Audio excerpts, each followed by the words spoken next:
All right, thank you everybody for joining us today for MVC's Rural Health Work Group. My name is Rachel. I'm one of the site engagement coordinators with MVC, and I'm happy to be facilitating the work group today. Here's our agenda. We're going to start with some of our housekeeping and P4P credit reminders. Then after that, we will have a presentation, hopefully, from McKenzie Health System on their remote patient monitoring program. And then following the presentation, we will have a discussion or question time when you guys can ask questions. And then we will close it out with some of our MVC upcoming events. And that will be it. So moving on, housekeeping items. Just a reminder that we do record work groups. So this session is being recorded. We will save the recording and upload it to our YouTube channel. All of our work groups are recorded on there usually, so if you ever want to go back and look, you are able to do so. And then just a reminder to mute your microphone throughout the presentation. This just helps reduce the background noise for when the presenter is talking. And if you have any questions, feel free to put them in our chat. We will go back through that at the end and say any of the questions. Also, the recording we will share with you all in the email after the work group is done today. And then P4P work group credit reminders.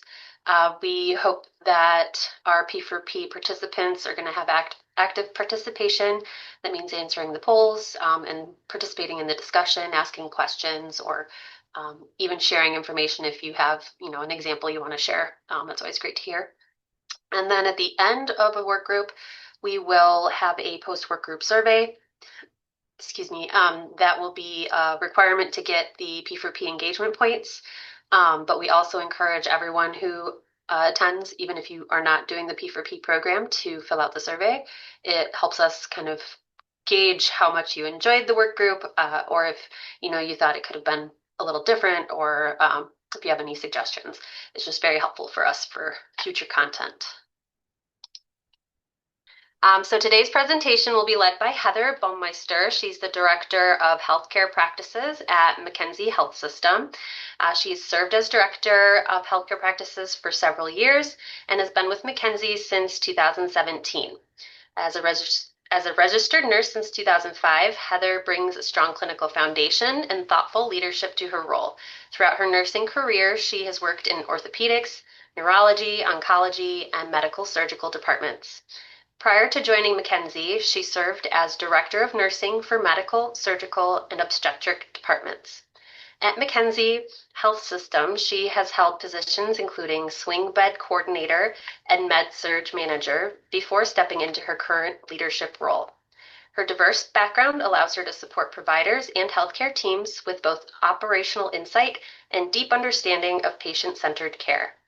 Heather earned her associate's degree in nursing from St. Clair County Community College and later completed her Bachelor of Science in Nursing through Chamberlain University.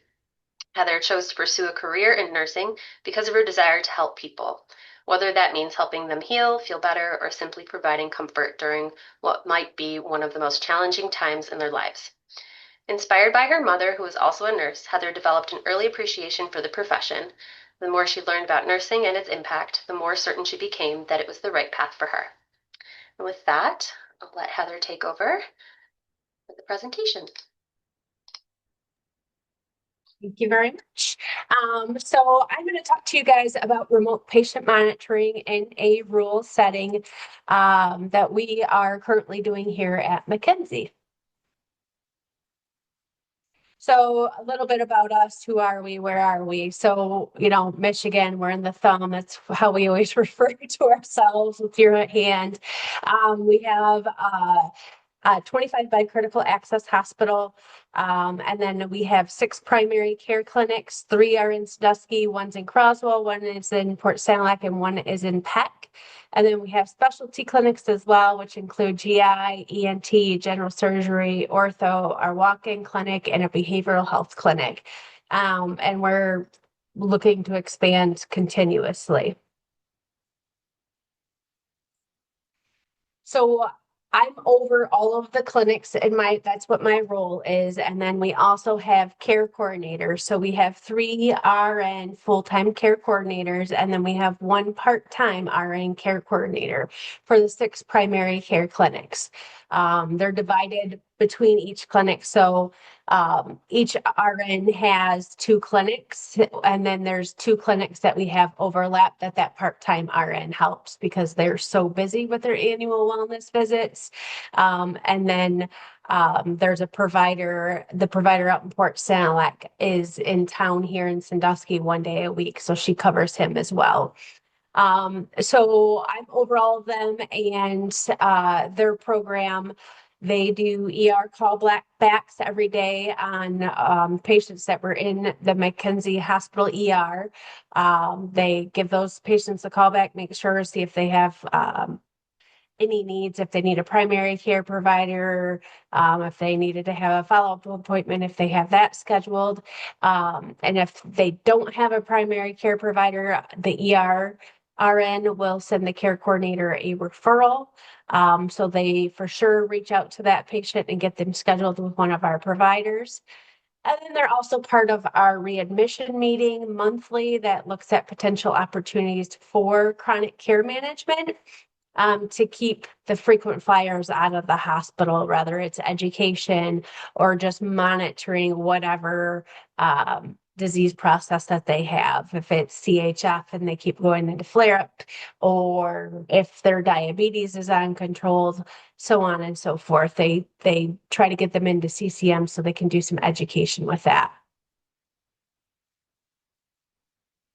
So along with that, we partnered with a company called Higgy, which is we did a 18-month pilot for remote patient monitoring in the rural health systems. And then after we completed the pilot, we decided to partner with a company named Sciometrics, which I am the program lead for, and our care coordinators kind of spearhead that program.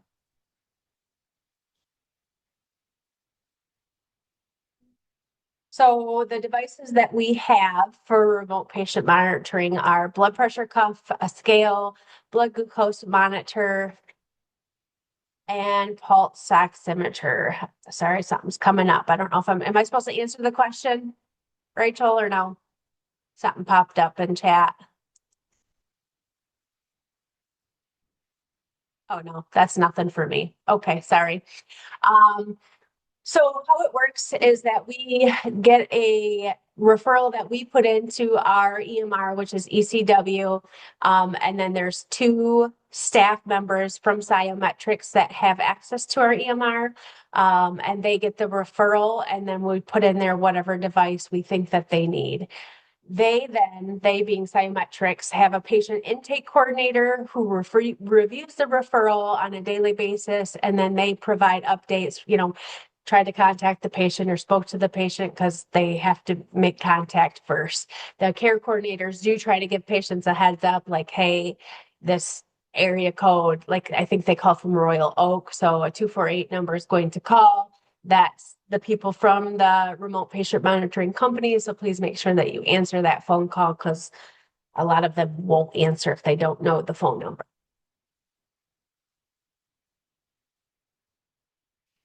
So how it works is, like I say, their intake coordinator talks to the patient. They do like a little over the phone assessment with them, make sure that they're getting whatever devices that they need.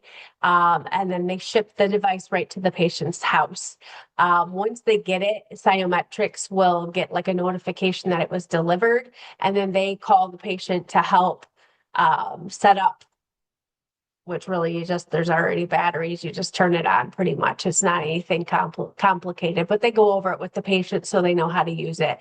The device automatically transmits the data after a reading is taken. So Sciometrics, the RN that works there, she manages all of the readings around the clock, and then calls the patient if there's anything that is out of range. They call the patient, make sure, if it's, say, their weight in their scale, was moved on a carpet. So it's, now it's saying something completely ridiculous as to what they've been trending, hey, was this your weight or is your grandkid on your scale? Or is it in the same place? Or, just to verify that the readings are accurate and that something else didn't happen. And then say if it is accurate, then they're finding out if they have any signs and symptoms or what else is going on with the patient. Before we started all of this, we actually had a protocol of that the doctors filled out. This is when you should go to the ER. This is when I want you to call my clinic. This is when you're able to talk through, and they give them a range, like if their pulse is between here and here, their blood pressure is between here and here. And that's what the nurse goes by. So if the reading and the symptoms warrant, the RN will call the provider's office following the established protocols I just talked about, that the provider has provided, and then they get orders on the next steps. Rather, it's a elevated blood pressure, and maybe the doc calls in a new, a higher dosage of their blood pressure medication, or they want them to come in to be seen, or nope, this is too severe. You need to have them go to the emergency room. They've even called 911 for a patient before. So whatever the case may be, they tailor it to whatever that patient's need is. And then some diagnoses that RPM is helpful for. I kind of talked a little bit about it: congestive heart failure, diabetes, hypertension, COPD, and obesity, just to kind of help monitor it. And especially, it gives them more ownership of their disease, and they can see, when I do this, then I can see that this is what my measurements are. You know what I mean? If I stay away from the salty food, I'm not gaining the weight for CHF, or I'm not retaining so much fluid, or so on and so forth. If I'm eating the chocolate cake and then I'm checking my sugar and now it's 300, so on and so forth. It kind of gives them some accountability to see what it is that their levels are doing based off of what activities they're doing. So benefits makes patients a lot more conscious of what they're doing and how it's affecting their readings. And then it's monitoring patients via RPM is really catching issues before it gets too bad and they're ending up in the emergency room. So a lot of times, if you're catching that congestive heart failure patient, say, and their weight starts to rise, you're catching them before it gets too bad and they go into a full-blown attack, right? So, or diabetes, if their blood sugar is either too high or too low, you're monitoring that to keep them within a normal range, at least for them. So they're not ending up with, a DKA or something like that. So it's really helped tremendously with these patients. Some of the barriers, can't really do anything about it. It's Wi-Fi. So patients, especially out like Port Stanislac Way, if they live on the water, they don't have good connectivity. So their readings can't upload to the cloud. So there's only been a couple of those patients. It's not necessarily you live out by the water, but they were like on the water and there was no good connectivity. And then, like I said before, patients won't answer a weird phone number they don't know. So you just give them a heads up. Hey, this is going to be a 248 area code that's calling from Royal Oak. Make sure you answer it. Coming from somebody that they trust, like the care coordinator, when they put in the referral, they listen to that. And then there are some patients that take it overboard and they're taking their blood pressure every 20 minutes or their weight every 20 minutes. So they can get a little bit overly involved and kind of hyper focus on it, if you will.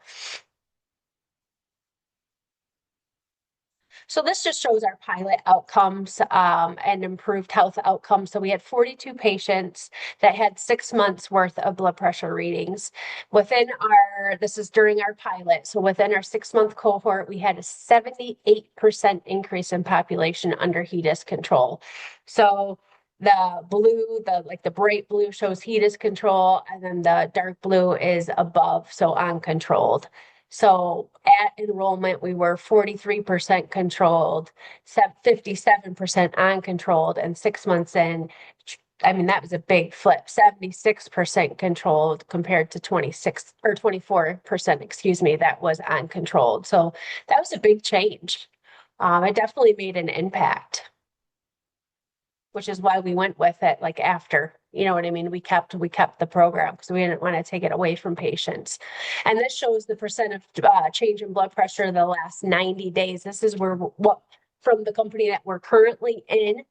So it shows the last two columns show how much percent of systolic change in the last 90 days, and then the percent of diastolic change in the last 90 days. So it's got a pretty, I mean, between 15% for the systolic and 11% for the diastolic.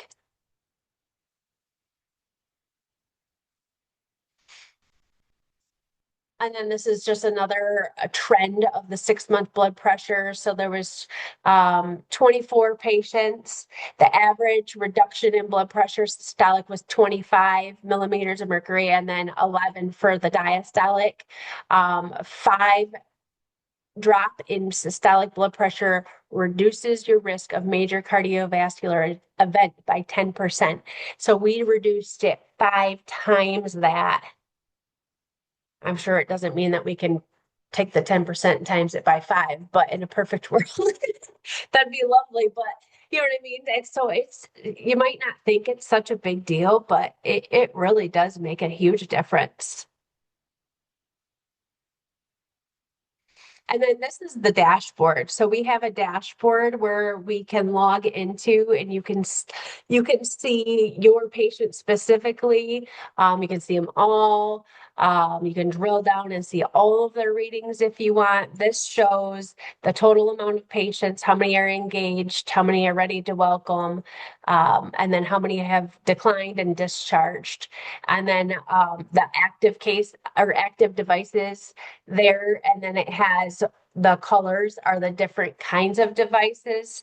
So obviously we have a lot more blood pressure devices out there. That's the most that we have. We have 33 patients that are engaged right now with RPM devices. And then the next circle there shows your compliance. And a lot of times, to be honest, so if we can't get somebody to take their reading uh, to at least I think a couple times a day, then the RN from Biometrics will reach out, send an email usually to myself and the care coordinators and say, hey, Jane Doe, I've tried to get a hold of them. I've not been able to get a hold of them. But they haven't taken a reading. Can you please reach out? And usually we do. I think that's only happened twice that I can recall since we've gone live with this, and this has been a couple years now. So between the pilot and then the biometrics, which we stayed with, so or we switched over to. So I don't think it's not been a huge concern because obviously if patients don't want it, they're not going to agree to it or consent to it or get it. So usually these people are invested in their health and want to do a good job. So we have monthly readings. Biometrics uploads into our electronic health record for the provider to review. They just upload them into a document folder that we labeled RPM, and then the provider is able to review those all before the patient comes in for their visit. And then the community care coordinators, like I said, they log into that dashboard I just showed you, and they look at the readings there and as well in the EHR.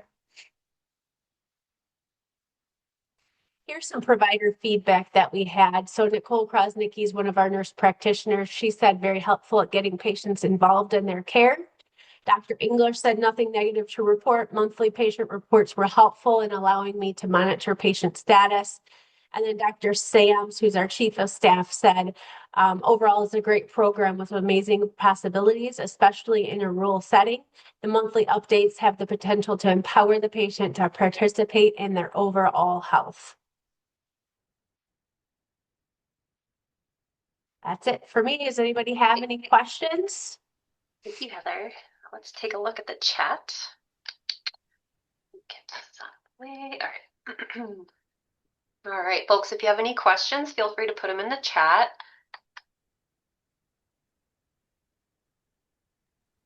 Just scrolling So through to see. what EMR system? We have eClinical Works right now.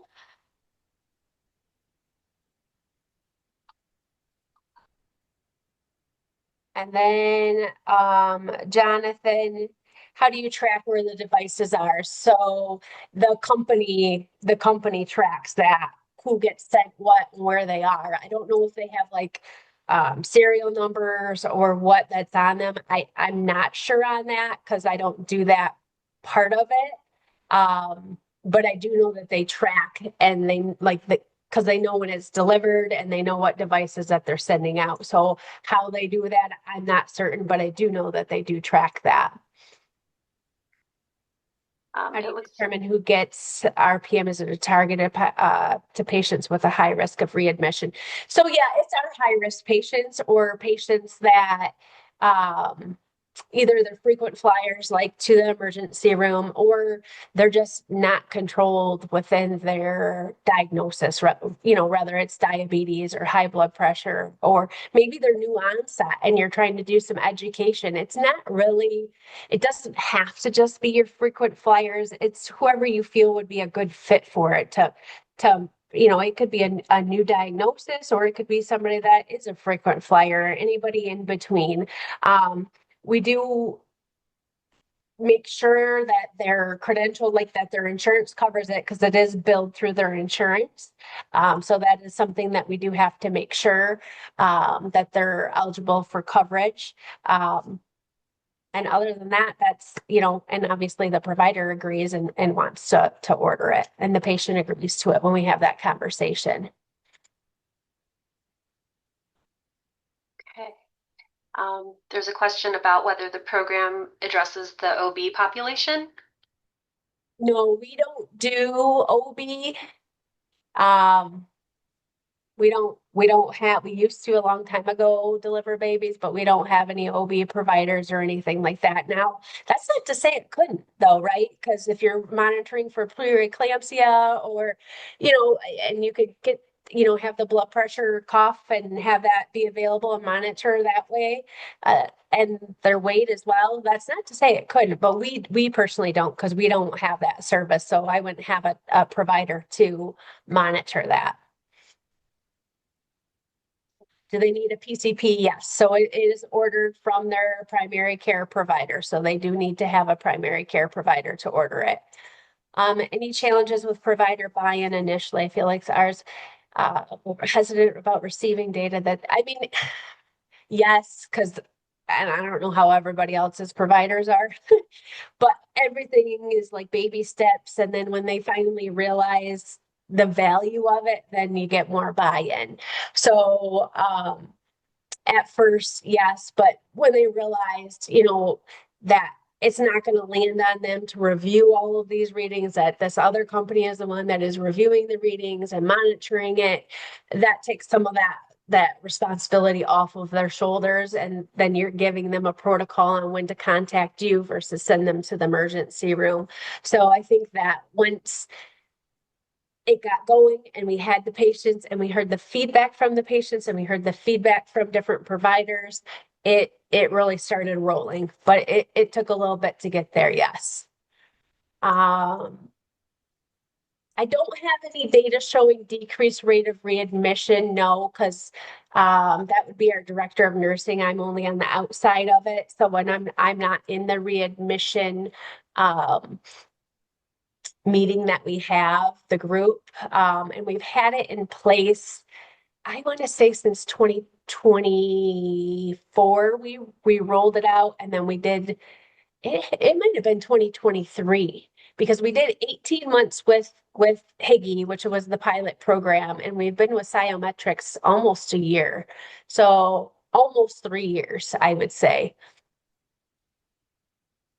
There's a question about whether or not you're considering participating in the new CMS OAP, Advancing Chronic Care with Effective Scalable Solutions program. So the access program, I don't know because to be honest, don't know anything about that. It's all about RPM use and patient outcomes. So that's something I'll have to look into. I am going to say, I'm going to back up the bus a little bit. So we don't do the billing for it. This company, Sciometrics, they do the billing for it. They drop the codes and they bill for it because they're the ones that are doing the work. They're the ones that are monitoring it. And then they pay us whatever stipend it is that we came up with an agreement, a contract. They pay us X amount a month of how many ever patients that they're doing, and then they get the rest of that income. So I'm gonna think, I know that I did see, and I don't know if that's what part of this access program is that there's new RPM codes that came out. So I don't know if that's what that is, Cody. But that would be on Sciometrics to do based on whatever it is, whatever service, how many times they're contacting the patient, how they're contacting, how much education they're doing, that so on and so forth. We don't control that narrative. And honestly, I would have loved to stay with Higgy because they were phenomenal. Um, but the contract that they showed us or were able to provide us was not beneficial both ways, and Sciometrics was. So they get a piece of the pie and we get a little sliver, which whatever, at least we're not having to pay for it. You know what I mean? So and we can still provide that service to our patients, which is really all I care about. Applications are due April 1st. Well, then I guess I better get reading. I'll write that down. Great. No pressure there, Heather. All right. Well, we've had some really great questions. I was just wondering if there's anybody that is in the participant group that has a remote patient monitoring program and they've also seen beneficial outcomes for their patients. Just thought that might be interesting to hear about. This is Kelly from Lake Huron Medical Center. We do not have anything like this. However, I answered the poll question unsure because I kind of was unsure of what it was. So now that I know we do not have anything like this, it's a great program. We're not too far from you. We're in Port Huron, so we have rural as well. I did work for a bigger hospital system that had this through their home care system, something very similar. It was about 10 years ago, though, and it was only for CHF patients. So you had to qualify as a CHF patient. You had to have a PCP. Since it was through home care, Medicare paid 100% of the coverage. So that's why I had some of these questions because I did work with something a bit similar. But it was a big city hospital, so it wasn't for remote purposes. Awesome. Thanks, Kelly. Yep, I know right where you are. I've worked there before in my nursing career back in the day. Yep. Oh, well, not And to keep everybody, but you got one of our wonderful nurses, Stephanie. I think she's your educator. Stephanie Woolen. Yep. We sure Yes, did. Yep. I know who you're talking about. tell her Kelly, the quality nurse, said hi and I miss her. Okay, I will. And I see that there was from Wendy, who pays for this, is it insurance, Medicare, Medicaid? It's multiple different kinds. We're able to bill. They had to get credentialed, obviously, and Sciometrics did that as well for multiple different payers. It's not just Medicare, Medicaid, it's Humana, it's Blue Cross, it's all different kinds. So, Great. Thank you for that. yeah, you're welcome. Okay. If there aren't any other questions, I'm going to move on to our final MVC updates. Take a peek at the chat really quick. Looks like it's quieted down. All right. Well, thank you so much, Heather. I'm going to move into our update slides. Okay, so for our upcoming work groups, our next one will be on Thursday, March 19th. This will be one of our post-discharge follow-up work groups. And I believe it's going to be My Michigan Health System. They're going to give us a presentation kind of update on their Coordinating Care Center program. They actually presented on this at our spring 2024 collaborative wide meeting. So this will be kind of like an update on how it's been going, if things have changed, lessons they've learned. So I thought that would be pretty interesting for you guys. And then following that, we will have our pre-op testing work group on April 7th. If you are interested in presenting about a pre-op testing project improvement initiative, we would love to hear about it. So feel free to send in a presentation proposal form. We'll have the link in the email, and also we'll share the slides with the link. And as always, we're always seeking presenters for other work groups that are coming up. And then we will have our fall collaborative wide meeting that will also be looking for interested presenters as well. So with that, I'm going to have Emily put the post work group survey in the chat. If everyone can make sure to grab that link. I'll also send it in the follow-up email. Again, thank you everybody for hanging out with us. I'm really glad we got Heather on and we were able to do the presentation. Again, thank you, Heather, for presenting. It was really great information. Late as well. I need 3 of me, I swear, but I made it, so Okay. we're good. It's all right. I'm just glad it worked out. Me too. Yep. All right. Well, thank you, everybody. Have a great rest of your day.